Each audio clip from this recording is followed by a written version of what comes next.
Thank you very much for visiting my channel. If not difficult, like and subscribe to my channel to always be aware of events. Thank.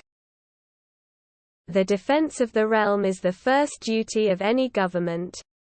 For me, the importance of defense was driven home early.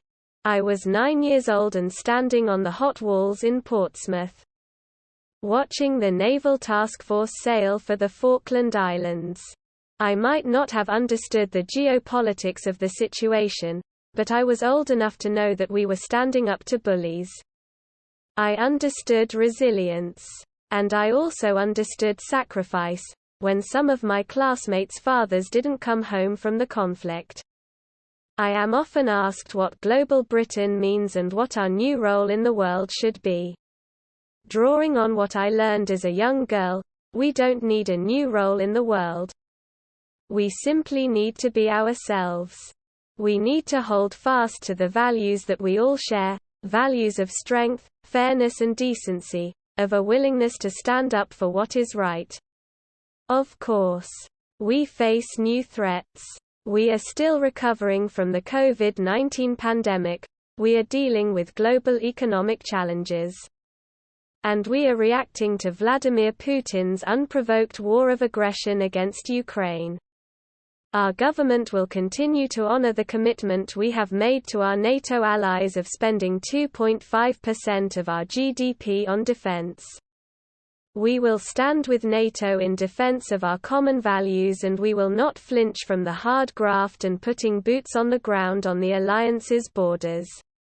Let's take pressure off our armed forces by ensuring they are doing jobs only they can do. I will stand up a civil defense force that will enable a volunteer team with emergency planning skills or military skills to be brought in to help at major events such as flooding. We also need to look after our armed forces' welfare. I am proud to have support from MPs that work tirelessly in this space and proud of our record on veterans. I am proud our party has so many veterans and serving members amongst us. We must hold our position in Ukraine. There cannot be any territory ceded to Russia. They must lose the war. Although that will be difficult, we have to be honest with our people that we need to do that for our own safety and security. Defense is just one part of our armory. There are our intelligence agencies, there are our crime and cybersecurity centers.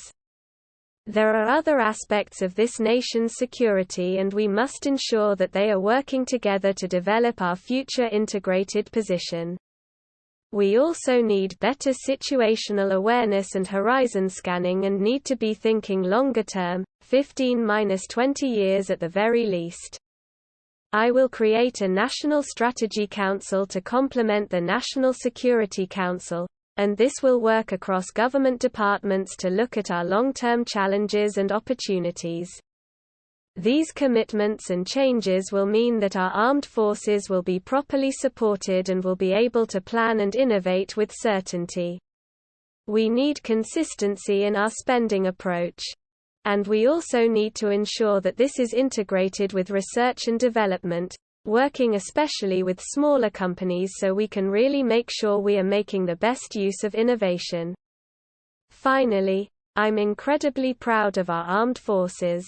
I've been a member of our armed forces and I'm still pleased to be serving them as an honorary officer.